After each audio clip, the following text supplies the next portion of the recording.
Apa, cuy? Ayam. Mana apa? Ayam. Mana ayamnya? Ya, itu daging ayamnya. Ya, ayamnya. Masuk lagi.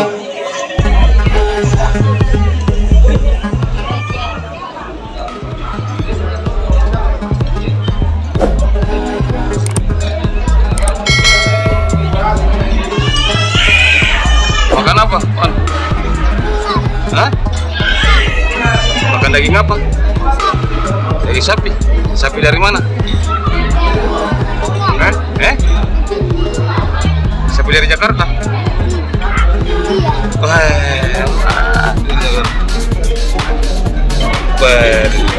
ya susah.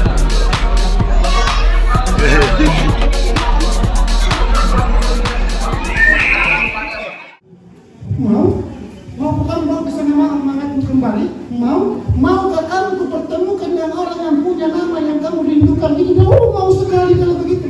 Saking bergerak ada punya semangat. Maka dipilih oleh Jibril Zurat yang tadinya kurus, matanya redup, kurang bersemangat karena rindu. Ini bahaya kalau ada rindu. Ya, kita juga bapak-bapak di sana. Kalau istri kita pergi di Jakarta 1 bulan pergi di sana. Masya Allah, hati kita rindu itu terus dia pikir terus kapan dia pulang, hanya terus namanya saya sama tadi sebenarnya itu namanya saja Muhammad, siapa orangnya di mana, dia ingin sekali ketemu persis kayak kita. Begitu pun sebaliknya, kalau ibu bilang bapak-bapaknya 1 bulan 2 bulan tidak datang pasti juga rindu. Nah begitu ketemu pasti semangat akan bangkit kembali.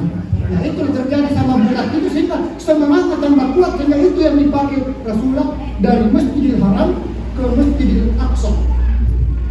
Ya, jadi tidak usah terlalu jauh sejarahnya dibahas karena kita punya waktu terbatas. Kita sudah sampai di Masjid Aqsa di Palestina lagi.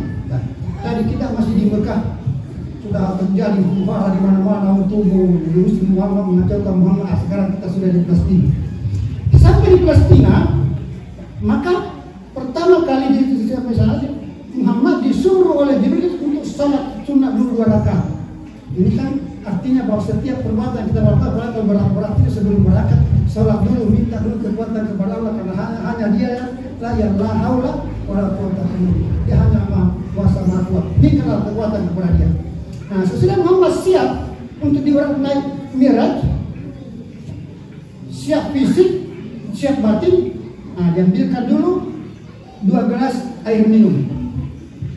1 gelas berisi susu, 1 gelas berisi arak. Disuruh memilih. Dengan spontan dan mantap Rasul langsung ambil saja yang susu.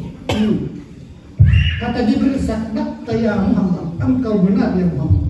Andai kata kamu salah ini, kamu pilih yang arak ini, sahawati umat nanti semua jadi umat-umat teler, umat-umat pemabuk. Apa yang diharapkan dari generasi umat yang teler siang malam?" Sadaqta ya Muhammad. Begitu. Sesudah itu Muhammad mulailah naik. Begitu mau berjalan, tiba-tiba ada perempuan sudah tua kayak nenek-nenek, berpakaian kinclong istilahnya orang sekarang, bersolek, berdandan rapi, bersih, pakai warna macam kayak orang yang mau menikah. Muhammad, tunggu saya Muhammad. Muhammad berjalan saja, tidak dia peduli. Sambil menoleh sedikit ya Jibril, siapa tadi itu yang yang perempuan cantik itu yang bersolek begitu? Jibril mengatakan, itulah gambaran dunia. Semakin tua dunia, semakin didandani. Semakin tua manusia semakin berdandan dan kadang lupa harkatnya sebagai manusia, lupa kewajibannya untuk kepada Allah Subhanahu wa taala, tapi yang diburu hanya dunia. Nah, itulah gambaran dunia. Tapi untung saja kamu tidak balik, jalan saja. Kenapa ini saya angkat ini? Karena itu tadi ayat mengatakan tujuannya Muhammad SAW itu ada 2. Satu untuk menghibur Muhammad, yang kedua untuk linuriyahu min ayatina, untuk diperlihatkan tanda-tanda atau sebagian tanda-tanda kebesaran Allah. Salah satu tanda yang diperlihatkan pertama itu dulu orang tua yang sudah nenek tapi bersolek ke orang yang mau pengantin. Itulah gambaran dunia. Coba kita bayangkan dalam kehidupan kita sekarang ini. Kalau bicara tentang dunia, segalanya bisa diusahakan. Tapi bicara tentang Allah atau ibadah, ya seadanya saja lah. Nah, Muhammad tidak kurus itu, maka dia adalah sadaqta ya Muhammad, engkau sudah benar ya Muhammad. Berjalan lagi, berjalan. Begitu Muhammad berjalan, muncul tanda yang kedua. Tiba-tiba Muhammad melihat, loh, ada sekelompok orang yang sibuk mencakar-cakar mukanya sampai hancur berdarah-darah. Sesudah berdarah-darah disembuhkan kembali, cakar lagi, hancur lagi, berdarah lagi, hancur lagi. Muhammad kasihan melihat, oh siapa kelompok seperti ini? Kok aneh? Dia sendiri cakar mukanya dengan tangan besi sampai berdarah-darah, hancur darah di belakang bersihkan, dicakar lagi. Dia berkata, itulah gambaran umatmu yang suka berunding, suka mencari-cari kesalahan orang lain, memfitnah sana sini, menyebarluaskan hoax. Maka gambarannya seperti itu. Pada hakikatnya dia mencakar mukanya sendiri. Orang Indonesia bilang ibaratnya orang menempuh air di bulan, maka air terpergi di muka sendiri. Orang yang di sana aman-aman saja. Nah, itu gambarannya seperti itu. Dan semua ada dasarnya adalah Quran. Cuma kita tidak bisa bahas semua singkat, terlalu banyak nanti waktu dipakai. Nah, itulah tanda yang kedua. Tanda yang ketiga, ada lagi orang, sekelompok orang yang memikul kupang yang berat. Anggaplah tempat pastam karung, atau contoh ibarat barat pastam, Ridho Kemasang atau Amerika. Semakin berat dia pikul, semakin ditambah. Sudah tidak bisa berdiri, minta ditambah lagi, dan seterusnya. Sampai dia tak mampu, ditambah terus saja. Nah, bilang kalau yang begitu, siapa juga ini? Kalau dia masa sudah tak mampu membawa beban. Tapi kalau dia 5 tahun minta ditambah terus. Bilang itulah gambaran umat nanti yang gila jabatan. Sudah punya jabatan satu, dulu jabatan yang lainnya. Punya ini, yang itu lagi kalau perlu halalkan segala macam cara. Yang penting keinginannya terpenuhi. Peduli dengan orang lain, mau sakit, mau apa terserah. Yang penting kesadarannya itu menambah beban. Sudah tidak mampu membawa, masih ditambah lagi. Akhirnya tidak jadi-jadi. Itu kata gambarannya umat yang mana. Kalau seperti itu, makanya kalau ada sesuatu perkumpulan misalnya, suatu organisasi misalnya, tapi kok orangnya tidak jalan-jalan, kenapa coba periksa? Yang ketuanya jangan-jangan sudah 10 ketuanya. Bagi-bagilah. Kalau ada misalnya 10 organisasi, nah satu orang yang ketuanya, maka pasti semuanya akan berantakan. Tidak tahu yang mana mina kerja. Itu gambarannya seperti itu kan? Linuriyahu min ayatina, tanda-tandanya itulah seperti itu. Ya. Kemudian sesudah itu kita lanjut lagi, berarti membela-bela atau mengalihkan ya? Ya, ada kita di kelompok dilewati kan, membela-bela lagi. Jalan lagi Muhammad besar dan mengendarai murah. Tiba-tiba dia lihat lagi sekelompok orang yang sementara menanam tumbuh-tumbuhan. Kita ambil misalnya ibarat rambutan contohnya atau mangga. Memang karena tanam, namun buang. Dia sudah panen, sudah dipanen, namun buang sudah terus terulang terus berlangsung terus. Nah, Muhammad senyum. Nah, kalau yang ini enak. Nah, kira-kira kelompok siapa ini? Kalau yang begitu saya juga mau. Dia bilang, ya Muhammad, inilah gambaran umat nanti yang senang bersedekah, dermawan, suka membantu orang yang memang betul-betul membutuhkan bantuan. Yang ada dua sekarang ini. Ada orang yang suka membantu, suka menolong, tapi yang dibantu orang yang sudah mampu. Dengan harapan besok saya juga bisa dikasih. Tapi kalau ini saya kasih, apa sih harapnya tidak ada apa-apanya. Nah itu tadi yang terjadi, artinya membantu, menolong orang yang memang betul-betul membutuhkan pertolongan pada saat itu. Itulah yang ibarat itu yang masalul lazina yunfikuna amwalahum fisabilillah kama saladatin ambatat sab'a sanabila fi sumratin yataba, dilipat gandakan oleh Allah beratus-ratus kali lipat. Satu tumbuh yaitu 70 buah 100 dan seterusnya. Begitu. Tetapi kalau yang kita bantu orang yang sudah ada memang dia punya, percuma. Karena prinsip saya itu memberi 1.000 rupiah kepada orang yang sangat butuh dengan memberi 100.000 kepada orang yang punya banyak uang, beda efeknya. Ada anak sekolah misalnya, atau ada anak yatim misalnya, ada orang miskin misalnya, sementara dalam perjalanan kehausan tidak ada sama sekali uangnya. Coba kasih uang Rp1.000, apalagi Rp10.000. Dia beli es, begitu dia minum, dalam hatinya bilang, ya Allah, tambahkan rezekinya orang seperti itu. Kok mampu saya memang butuh nasi dikasih. Tadi kita coba kasih 100.000 kepada orang yang ada uangnya 10 juta. Ayah, ini masih ada 10 juta belum yang dibantu. Ikan efeknya beda. Jadi kalau mau memberi, mau membantu, bantulah yang memang orang betul-betul butuh bantuan. Itulah yang masalul lazina yang dikira Allah bisa billah. Kalau itu ibaratkan orang menanam buah-buahan, lalu pada saat itu langsung tumbuh, langsung berbuah, dipanen, berbuah lagi, dipanen, berbuah lagi, dan begitulah seterusnya. Mudah-mudahan kita bahas kelompok itu, karena nanti setelah kita tinggalkan dunia yang fana ini, kita akan kembali lagi. Itulah yang kita panen di akhir sana nanti setelah kita berbuat dengan mempersiapkan ini. Nah, tambah jauh lagi, kita tambah lagi perjalanan, jalan lagi. Begitu jalan lagi, muncul lagi sekelompok orang. Wah, lebih aneh lagi. Ulunnya anak perempuan ini apa? Ulunnya dia pukul perempuan sampai hancur berantakan. Sesudah hancur berantakan, dipulangkan kembali karena kekuasaan Allah. Dipan lagi, hancur lagi, dipan lagi, hancur lagi. Muhammad sendiri kasih siapa itu kasih ya orang itu.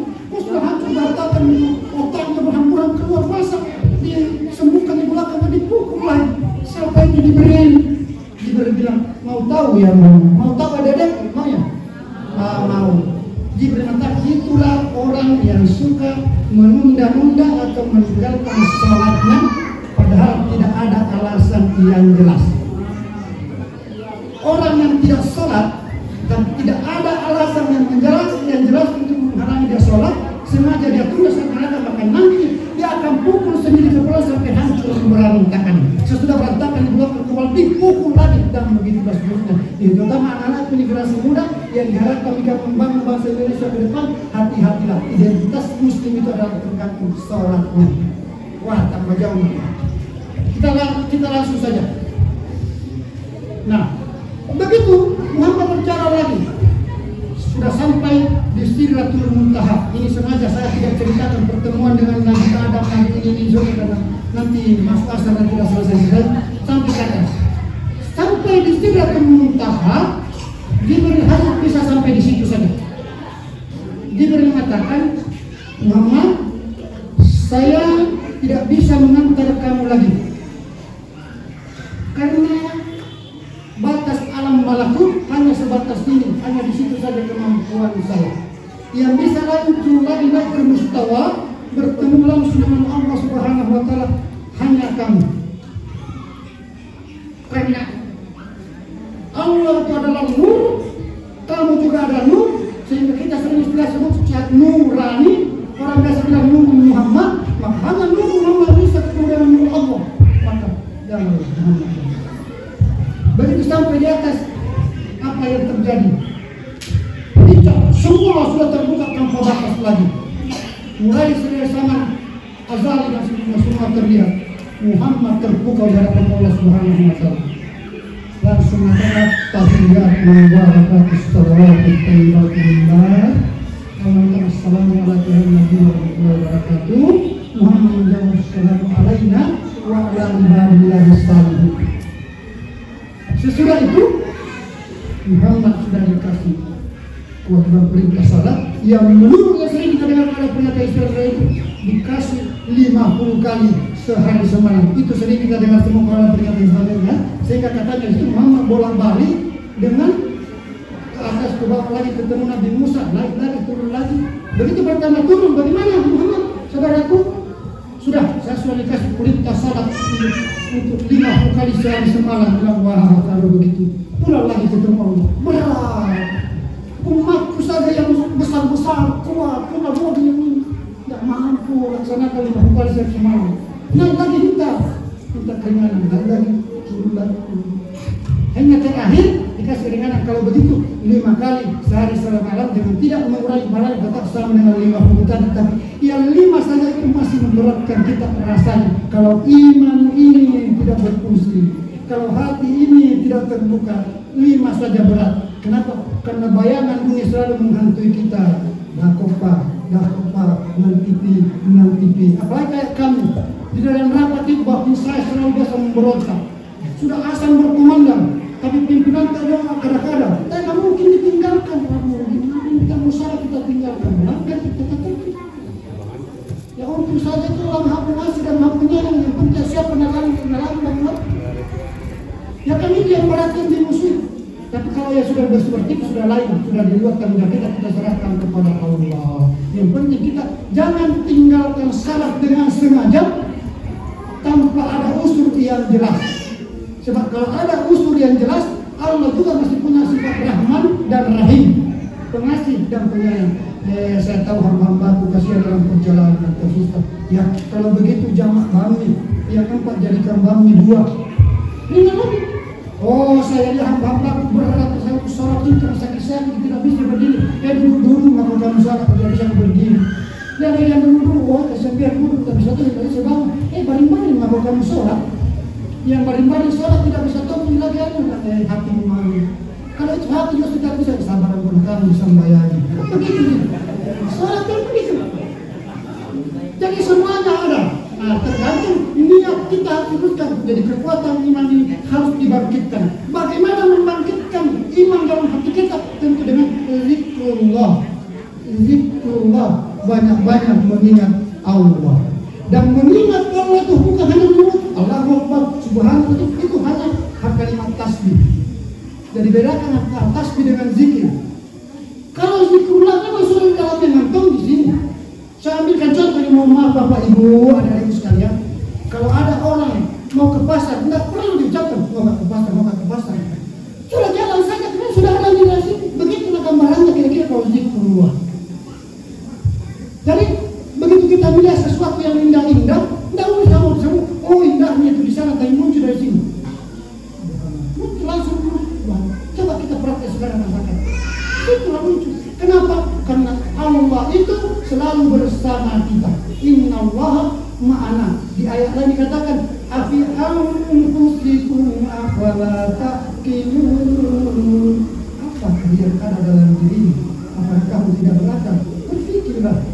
Di ayat lain lah, karena Allah selalu dekat dengan kita. Wa nahnu aqrabu ilayhi min hablil warid. Saking dekatnya Allah itu lebih dekat lagi dari pembuluh nadi kita. Waktu Allah selalu ada dengan kita. Cuma tidak berbentuk, tidak berapa, tapi dia ada di mana-mana. Sehingga dikatakan, wallahu ala kulli syai'in qadir. Allah itu meliputi segala sesuatu. Jamaah Islamiyah yang berbahagia. Disitulah pentingnya salat. Nah, kita selesaikan di atas, kita mulai turun. Begitu Muhammad turun sampai di belum pagi atau masih sore, sudah ada Mitra Malik di Mekah. Paginya gempa. Semua pembesar-pembesar Quraisy yang musuh-musuhnya Muhammad datang mengolok-olok Muhammad. Saya sampaikan, saya pulang tadi malam Isra Mi'raj dari Masjid Aqsa di Palestina, baru naik ke sini, baru kembali dari ke sini. Dan waktu segitu, wah bodoh kamu Muhammad ini gila. Mana mungkin Mekah Madinah saja itu 570 kilo sama di sini kubur-kubur. Mana bisa ditempuh 1 jam, 2 jam? Iya, kalau dia jalan sendiri. Dan Muhammad kan diperjalankan. Itu yang kata-kata Subhanallah. Kalau bahasa Indonesia biasa mengambil contoh semut, kita coba ambil contoh bebek atau ayam. Coba kita beli karcis di Makassar, karcis mobil bintang prima. Baru ambil itik 1 ekor, kita bawa serta masuk di karung. Sampai di Makassar, yang biasa cuma 6 jam itu perjalanan dari Makassar sampai Lomor dulu. 12 jam kalau mau kembali di sini, lepaskan bebek. Kalau dia biasa ngomong pasti dia bilang, teman-temannya, saya dari Makassar tadi malam. Wah, saya jalan saja dari sini saya tidak bisa 1 bulan. Lihat, tapi dia tidak berjalan sendiri, diperjalankan oleh tuannya, nanti sama-sama kembali sama-sama. Begitu gambaran sementara seperti itu. Makanya untuk memahami Isra Mi'raj itu harus lewat hati, nggak bisa dikaji dari ini keluar. Karena Subhanallah, Maha Suci Allah yang menjalankan. Muhammad itu hanya diperjalankan pasti saja dia hati Allah. Begitu. Di musim Muhammad gila. Akhirnya diambil satu contoh yang ada pedagang. Sekelompok pedagang saya ketemu di daerah situ, untanya begini sekian orang. Sekitar 1 bulan pedagang itu baru tiba, persis yang bilang, oh mimpi itu Muhammad yang berjalan di rohnya. Tiba, karena dia berkata bahwa yang bersalah itu hamba, bukan roh, bukan jasad, dan seterusnya. Ada begitulah keselamanya. Itu yang barangnya. Tapi kita kembali ke kesimpulan, karena ini saya waktu belum mau seperti itu. Tapi kesimpulannya, di sini sehingga kita memperingati Isra dan Mi'raj ini ialah yang pertama, mari kita jadikan salat ini sebagai tiang agama dalam batin kita. Jadi saya akan bawa di situ dalam batin kita. Jangan hanya bilang dari tiang agama Islam, itu terlalu umum. Kenapa? Setelah Muhammad SAW turun dari masalah itu, dan itu sangat-sangat penting karena dia langsung mengambil terima. Maka Nabi mengatakan as-salatu imaduddin. Salat itu tiangnya agama. Wa man aqama as-salata faqad aqama ad-din. Wa man talaqaha faqad talaqaha. Salat itu tiangnya agama. Siapa yang menegakkan salat? Di sinilah bedanya antara menegakkan salat dengan mengerjakan salat. Siapa yang menegakkan salat, maka dialah termasuk orang yang menegakkan agama. Siapa yang meninggalkan salat dalam keadaan sengaja seperti yang saya jelaskan tadi, maka dia dianggap menghancurkan agama. Ini kita harus hati-hati. Karena identitas orang muslim itu lihat salatnya. Yang kedua karena memang dia sebagai tiang agama. Maka betul-betul kuatlah tiang agama ini terutama tanamkan dalam batin dan hati kita masing-masing, bukan hanya sekedar ucapan saja. Jangan selalu berkata. Yang kedua, fungsinya salat itu sesuai dengan Al-Quran, tanha anil fahsya'i wal munkar. Salat itu mencegah manusia dari perbuatan keji dan munkar. Jadi kalau orang-orang yang sudah biasa sholat, tapi maksiatnya, kekejian, kemungkaran, fitnahnya dan sebagainya masih tetap juga jalan, maka yang perlu diperiksa adalah sholatnya. Jangan-jangan dia hanya melaksanakan salat, belum menegakkan salat. Beda. Orang yang mengerjakan salat dan orang yang menegakkan salat beda. Kalau mengerjakan salat hanya karena itu melihat kayak salat itu tahu salat. Tapi kalau dia menegakkan salat, ada orang tidak ada orang betul-betul dia laksanakan khusyuk karena Allah Subhanahu wa taala. Diperintah atau diperintah pasti dia salat. Tapi ada orang kan disuruh baru salat. Ada juga salat nanti dia bilang ada temannya, itulah lama tidak ketemu sampai di rumah sama-sama Islam. Di mana mesti di sini, mana? Di mana mesti sini bro? Belum ada di sini. Tempat kita bersama-sama terpaksa pergi tuh, malu sama teman kita muncul lagi. Sana tidak datang kamu tuh tidak pergi sholat, tidak sholat juga di rumahnya. Ini yang bahaya, karena hanya mengerjakan salat. Tapi kalau ada orang mengerjakan salat itu mau-maunya dia mau bisa. Ada juga yang kelompok yang ketiga yang bahaya, nanti dia sholat kalau ada kebutuhannya. Kalau misalnya ada ujian atau musibah menimpa dia, oh pergi cepat-cepat ambil yang dulu, berdoa kepada Allah, sholat lama. Tapi kalau enak-enak lagi kehidupannya, tenang-tenang di keadaan, mana sembahyang tuh, tidak sembahyang. Nanti dia butuh pada Allah kalau dikasih ujian, baru dia berdoa. Ada om saya dulu begini, ini om saya pernah meninggal, saya sama-sama dulu jadi buru-buru pabrik di Bulan Doro. Biasa sih malah juga pisah-pisah, tapi lebih banyak tidak perginya disuruh mati ke sana. Suatu hari malam dia tidur, mimpi ketemu orang tua yang sudah lama meninggal. Bangun subuh-subuh mencret, kaget. Wah, kembali mati mau kapan pun. Baru buru-buru pergi ambil air wudhu bang sholat subuh. Kaget, dan tidak dirinya mau mati. Artinya nanti kalau dia butuh kepada Allah, baru dia sholat. Inilah yang bahaya. Pas itu mari, sesudah peringatan Isra dan Mi'raj ini, kita harus sholat secara kontinu, kapanpun dan dimanapun kita berada. Kita buatkan ini, tentukan sholatnya kita betul-betul menjadi tiang agama dan menjadi pencegah dari perbuatan keji dan munkar. Miftahu kulla khair, kunci dari segala kebaikan. Nah artinya, karena sholat itu sangat-sangat gampang dan mudah serta murah untuk dilaksanakan, maka itu adalah perbuatan kunci. Kalau sholat saja kita tidak melaksanakan, lebih-lebih perbuatan baik yang lainnya. Karena sholat itu saya harus mengatakan sangat gampang, mudah dan murah untuk dilaksanakan, tidak perlu modal. Tiba waktu sholat misalnya dulu, kita tinggal 3 mil air wudhu, ganti pakaian yang bersih-bersih, sembahyang lagi, selesai. Mau amplopnya besar, tidak ada uang keluar biasa rupiah. Tapi kalau ibadah yang lainnya kadang-kadang membutuhkan uang yang banyak, butuh tenaga yang banyak, apalagi kalau yang namanya haji, butuh kesehatan, butuh uang puluhan juta kalau bisa sampai ke sana. Tapi sholat kapanpun dan dimanapun kita berada tidak perlu biaya, cuma ngambil air duduk saja, pakai yang bersih, sholat selesai masalah, biar tidak ada biaya. Nah seperti itu. Jadi apa lagi yang akan menjadikan alasan untuk tidak sholat? Nah itu jelas-jelas tiang agama kita. Nah yang terakhir, sebagai penutup dari peringatan Isra Mi'raj ini, mari sesudah kita melaksanakan peringatan Isra dan Mi'raj ini, supaya hubungan horizontal, hubungan sesama manusia dalam kehidupan bermasyarakat, berbangsa dan bernegara, mari kita bangun bersama-sama.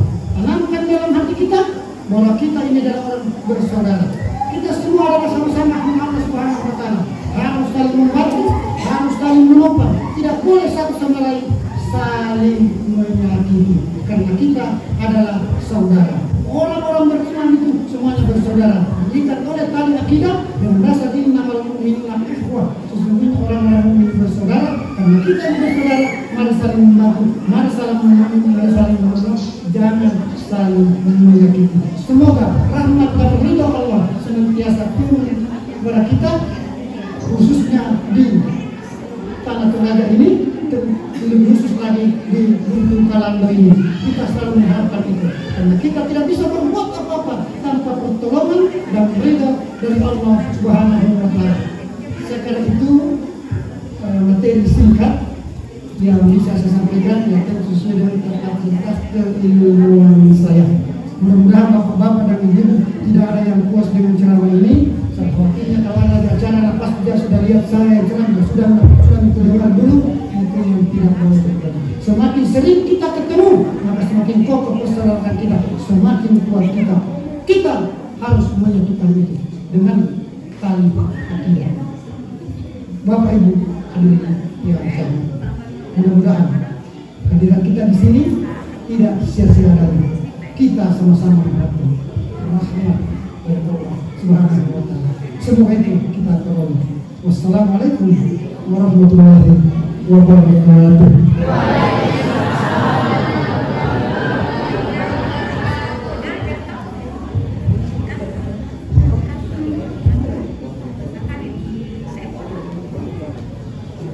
Bapak Ibu jemaah Isra Mi'raj insyaallah dirahmati dan dimuliakan Allah Subhanahu wa Ta'ala.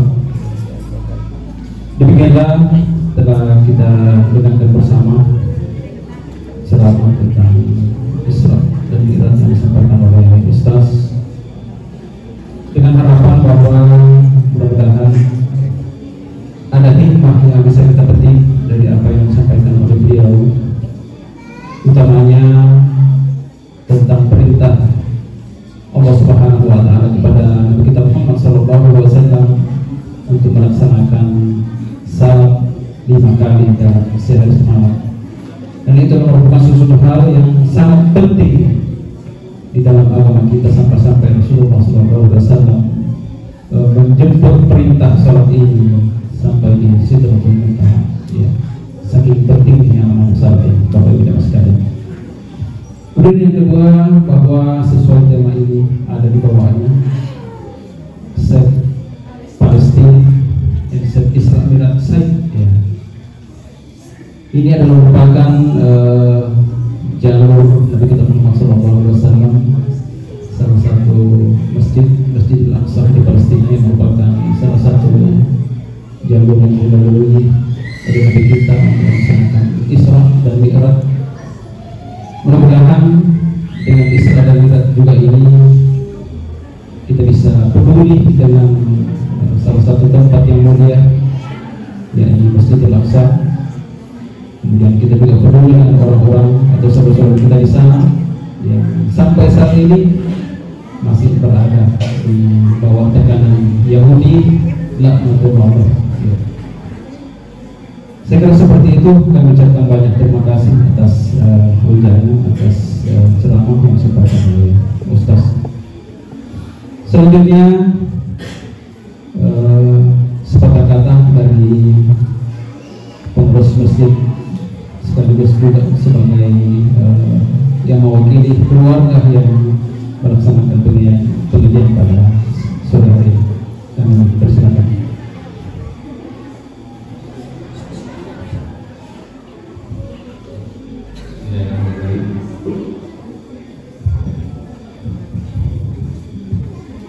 Assalamualaikum warahmatullahi wabarakatuh.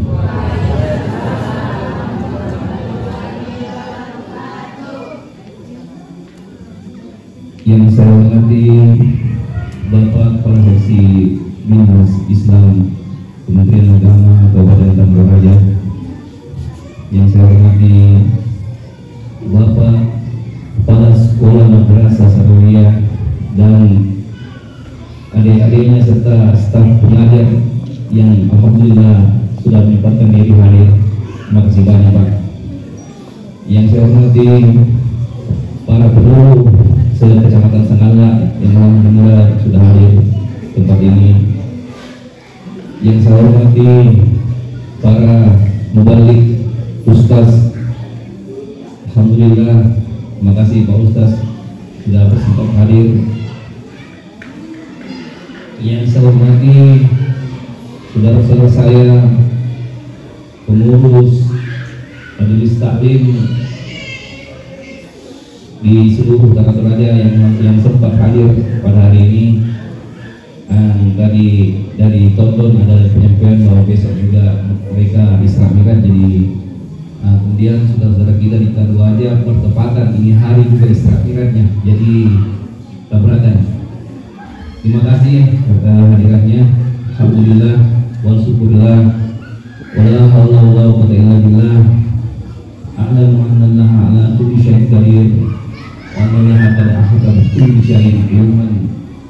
Allahumma shalli ala sayyidina Muhammad wa ala sayyidina Muhammad fil awwalin wal akhirin wa fil akhirin wa fil mar'in ala ila yaumiddin. Jadi saya mau mengucapkan terima kasih banyak atas kehadirannya Bapak Ibu. Berhubung dengan ini hari kita melaksanakan hajatan Isra Mi'raj, ini kita sudah diskusikan jauh hari dengan Imam Sarah di Masjid Jabal Nur dengan pengurus-pengurusnya bahwa selama berdiri masjid ini belum pernah ada Isra Mi'raj di sini. Jadi kita bikin Isra Mi'raj, insya Allah nanti akan rutin setiap tahunnya. Insya Allah kita harus memperingati Isra Mi'raj, karena biar bagaimanapun Isra Mi'raj itu sebagaimana yang disampaikan oleh Ustaz tadi, saya sangat tertarik. Isra Mi'raj itu menambah semangat kita untuk menjadikan kita lebih giat ibadah, karena Islam itu sangat senang dengan orang yang semangat dalam hal ibadah. Jadi kalau anak-anak kita, kalau Ustaz Haji tadi mengatakan bahwa ada burak yang loyo, semangat, begitu disampaikan Jibril mau ketemu sama Rasulullah, mau kau sehat kembali. Jadi kalau anak-anak adik saya kalau nonton film kartun itu tiba-tiba bilang ini. Jadi gitu istilahnya burak itu, begitu tiba-tiba dengan namanya mau ketemu sama Rasulullah, wah ini saya cita-cita saya pikir itu saya paling tertarik. Saya mau mudah-mudahan adik-adik saya ini, anak-anak saya yang utama di madrasah iman, begitu dengan niat ibadah itu semangat, karena Islam paling mencintai orang yang semangat untuk beribadah. Islam paling jenani. Adapun tadi sudah disampaikan sama MC ini temanya, alhamdulillah saya mikir-mikir sendiri untuk temanya ini, semangat sholat berjamaah menyebutkan rasa empati, karena faktanya orang yang tidak mempertahankan sholat jamaahnya lebih banyak tidak mengingat saudara-saudaranya yang sedang menderita. Jadi mari sama-sama kita mempertahankan, karena Isra Mi'raj ini berhubungan dengan perintah sholat, maka senantiasa bagi anak yang laki-laki, saudara-saudara kita yang muslim laki-laki, perintah sholat berjamaah itu wajib. Jadi perintah sholat di masjid itu wajib. Jadi sebaiknya sholat berjamaah itu Salah satu yang tersirat di Isra'ilat, kalau dia tentang perintah sholat, tapi perintah lebih lagi Rasulullah itu merintahkan kita untuk sholat berjamaah. Jadi temanya semangat sholat berjamaah. Dengan sholat berjamaah kita berdiri bersama-sama saudara-saudara kita umat muslim, sehingga pada saat satu baris yang ada berasa duka, maka itu rasanya dukanya kita juga semua. Kalau kita bicarakan menyangkut masalah skop nasional saat ini, saya takut kita jadi kampanye lagi. Jadi kita lebih banyak bicara menyangkut skop global. Makanya Save Palestine, Save Israel situs. Jadi kita tidak bisa melupakan Palestina, apalagi di sana ada saudara-saudara kita, dan kita tidak bisa melupakan situs-situs tempatnya Rasulullah berangkat. Jadi kalau kita tidak punya harta untuk kita sumbangkan untuk saudara-saudara kita di Palestina, setidaknya tema ini menganjurkan kita setiap kali sholat doakan saudara-saudara kita di Palestina. Itu yang diharapkan dari tema ini. Kalau kita tidak mampu untuk menyumbangkan harta kita, setidaknya doa kita. Saya kira itu, saya sambung apa yang disampaikan tema dari MC. Alhamdulillah kegiatan ini berjalan lancar. Saya mau sampaikan lagi, ini kita sudah masuk di bulan Sa'ban. Untuk setelah Sa'ban itu Ramadan, saya mau sampaikan untuk kepala sekolah, madrasah dan staf pengajarnya, ya, serta semua yang menjadi pengajar agama. Insya Allah bulan Ramadan itu kegiatan akbar lagi kembali akan digelar di Jabal Nur masjid ini dengan hadiah yang alhamdulillah mungkin memuaskan. Selama kita buat sudah 3 kali kegiatan, insya Allah menjadi idola untuk anak-anak kita yang berpacu dan berlomba di ajang kegiatan ceria Ramadan. Insya Allah saya mohon nanti kepala sekolah, madrasah dan guru-gurunya untuk membimbing anak-anaknya untuk berkompetisi di dalam ceria Ramadan. Saya mau mudah-mudahan ini kemarin ini sedikit sekali dapat juara. Saya mau mudah-mudahan ini nanti dapat juara banyak-banyaknya. Kemarin ini kan ada yang paling banyak dapat juara. Juara umumnya ada 2 aja. Jadi ini untuk ke depan. Mudah-mudahan ada anak-anak kita di Musafir, anak-anak kita di Tokaluku. Di Tokaluku juga luar biasa. Jadi ada saudara-saudara orang tua saya dari Tokaluku ini, nanti disampaikan di Tokaluku bahwa kegiatan ceria Ramadan di Sangala itu memperebutkan Piala Bergilir Haji Pongler Rinding itu untuk 2 kabupaten. Insya Allah kalau memang mereka berprestasi, kita sudah data sudah 3 kali kita lakukan kegiatan, sudah ada data-data yang sudah kita mau ambil, kita sudah simpan, kita sudah save untuk kita lanjutkan nanti bagaimana mereka lebih maju, lebih berkembang ke depan. Kalau memang mereka tidak mampu untuk sekolah, insya Allah Jabal Nur akan memikirkan untuk bagaimana mereka lebih lanjut sekolahnya. Insya Allah. Saya kira itu sepatah kata. Mudah-mudahan apa yang kita lakukan hari ini menjadi ibadah yang diterima sisi Allah. Mohon maaf jika ada kekurangan. Saya mohon maaf karena semua yang benar dan yang baik selalu dari Allah, dan kami bukan manusia biasa. Insya Allah kita akan bertemu di Ramadan dalam kegiatan ceria Ramadan. Insya Allah. Wabillahi taufiq wal hidayah. Wassalamualaikum warahmatullahi wabarakatuh. Asli dari Ustaz Saad. Ini Ustaz Saad. Ini asli dari Ustaz Saad. Kalau di sini iya. Sudah katanya air yang jual segar suara. Insyaallah dirahmati dan diberkati Allah Subhanahu wa taala. Untuk menutup rangkaian acara kita pada sore hari ini, kami minta kesediaan Ustaz Abdi untuk memimpin kita dalam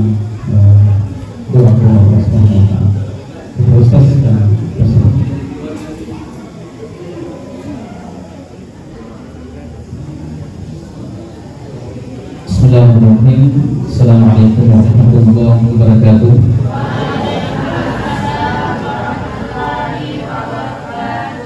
Kaum muslimin wal muslimat yang dirahmati Allah Subhanahu wa taala, adalah sejenak kita berdoa kepada Allah Subhanahu wa taala. Semoga kegiatan yang kita laksanakan pada saat ini menjadi asbab turunnya rahmat Allah Subhanahu wa taala kepada kita semua, terkhusus kepada Guru Besar Anto, terkhusus lagi kepada masjid yang sedang menonton pada hari ini. Bismillahirrahmanirrahim. Alhamdulillahirabbil alamin. Hamdan na'imin, hamdan syakirin, hamdan yuafi ni'matahu wa yukafi mazidah. Ya Rabbana lakal hamdu kama yanbaghi li jalali karim wa 'azim sultan. Allahumma shalli wa sallim ala sayyidina Muhammad wa ala sayyidina Muhammad. Ya Allah ya Rahman ya Rahim, kami berdoa kepada saudara kami dari Sakniwata dan Rifki Sakniwata sampai Todi, yaitu Ananda Rifki Atok. Allahumma tawil umurana wa sahni ajasadana wa nawwir qulubana wa thabbit imanana wa ahsin a'malana wa wasi' arzaqana wa wasi' arzaqana wa ila al-khair qadibana wa lisyari ab'idna wa qadi hawaidana fid din wal dunya wal akhirah innaka ala kulli syai'in qadir. Ya Allah, panjangkanlah umur kami, sehatkanlah badan kami, terangilah hati kami, kuatkanlah hati kami, baikkanlah amal kami, luaskanlah rezeki kami, dekatkanlah kami dalam kebaikan dan jauhkanlah kami dengan kejahatan. Jadikanlah kami orang yang senantiasa menjaga salat sampai akhir hayat kami. Kabulkanlah semua hajat kami dalam agama di dunia dan di akhirat. Sesungguhnya hanya Engkau ya Allah Maha Kuasa atas segala sesuatu. Allahumma izzal Islam wal muslimin. Allahumma ansur ikhwanana muslimin mujahidin fi Filistin. Allahumma tsabbit imanahum wa anzil sakinata ala qulubihim. Ya Allah, muliakanlah dan berikanlah kekuatan kepada Islam dan kaum muslimin. Ya Allah, tolonglah kaum muslimin dan para mujahidin di Palestina. Ya Allah, teguhkanlah iman mereka dan berikanlah ketentraman di dalam hati mereka, dan satukanlah barisan mereka. Jadikanlah mereka bangsa dan negara yang merdeka, berdaulat dan makmur. Ya Allah, hancurkanlah musuh mereka, binasakanlah kaum Yahudi dan pasukan Israel, porak-porandakanlah pasukan mereka. Ya Allah, menangkanlah kaum mujahidin di atas musuh kami, musuh agama, dengan rahmat-Mu yang Maha Pengasih. Ya Allah ya Rahman ya Rahim, begitu pula saudara kami yang baru saja tertimpa musibah kebakaran di Tok Kelukuh. Kuatkanlah dan berilah kesabaran dan ketabahan kepada mereka dalam menghadapi musibah ini. Apa yang telah hancur dan hilang, gantikanlah dengan nikmat yang lebih baik. Luaskanlah rezekinya, panjangkanlah umurnya, dan kabulkanlah segala hajatnya. Wabta'al hadza baladan amina warzuq ahlahu minats thamarati man amana minhum billahi wal yawmil akhir. Ya Allah, jadikanlah negeri ini sebagai negeri yang aman sentosa, adil dan makmur, dan berikanlah rezeki yang melimpah kepada rakyatnya yang beriman di antara mereka kepadamu dan hari kemudian. Ya Allah, karuniakanlah kepada kami pemimpin yang adil dan amanah, jauhkanlah kami dari pemimpin yang zalim. Ya Allah yang Maha Pengasih dan Penyayang, karuniakanlah kasih sayang di antara kami agar kami tetap mampu berkasih sayang di antara pasangan kami, kepada orang tua kami, kepada saudara-saudara kami, keluarga kami, walaupun kami dalam perbedaan suku, pilihan dan agama. Jagalah dan kuatkanlah persatuan dan persaudaraan kami, begitu pula kebersamaan kami. Allahumma ja'al jam'ana hadza jam'an marhuman wa tafarruqana min ba'dihi tafarruqan ma'suman wa la taj'al Allahumma fina wa la ma'na wa la man yatba'una taqiyya. Ya Allah, jadikanlah pertemuan ini adalah pertemuan yang dirahmati, dan jadikanlah perpisahan setelahnya perpisahan yang senantiasa dalam penjagaan ya Allah. Allahumma barik lana fi Rajab wa Sya'ban wa ballighna Ramadan. Ya Allah, berkahlah kami pada bulan Rajab dan Sya'ban dan panjangkanlah umur kami. Pertemukanlah kami dalam bulan Ramadan dalam keadaan sehat wal afiat dan jadikanlah kami orang yang bertakwa. Rabbana atina fid dunya hasanah wa fil akhirati hasanah wa qina adzabannar. Wassalamu alal mursalin walhamdulillahi rabbil alamin. Assalamualaikum warahmatullahi wabarakatuh.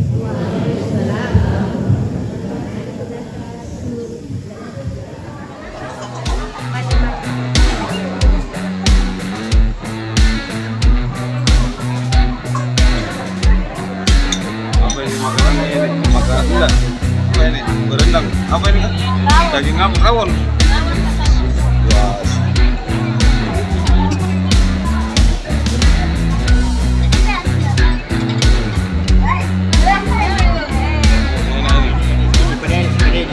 Itu varia. Tuh, kenapa di ikan paus itu? Ada ikan paus. Ini besar sekali ikannya, Pak Guru. Suruh ombak. Hah? Suruh apa? Oh, surut ombak ya. Ikan paus ini, Ustaz. Iya. Ini nih, ikan paus. Mantap.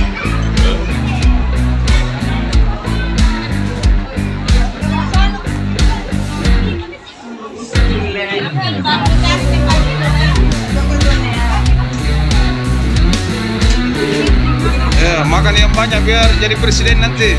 Amin. Hah? Tidak apa-apa, ada presiden direktur kan presiden banyak. Banyak presiden, ada presiden perusahaan, presiden mondar mandir.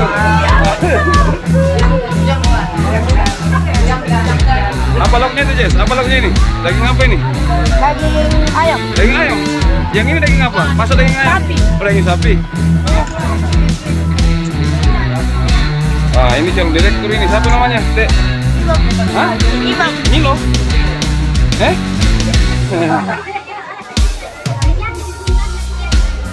Waduh, kayaknya lapar ini. Pak Ketua ini. Gimana Pak Ketua? Lapar Pak Ketua ini. Sudah pucat ini, sudah pucat ini. Itu tadi apa itu? Hobi atau apa? Daging apa itu? Daging sapi.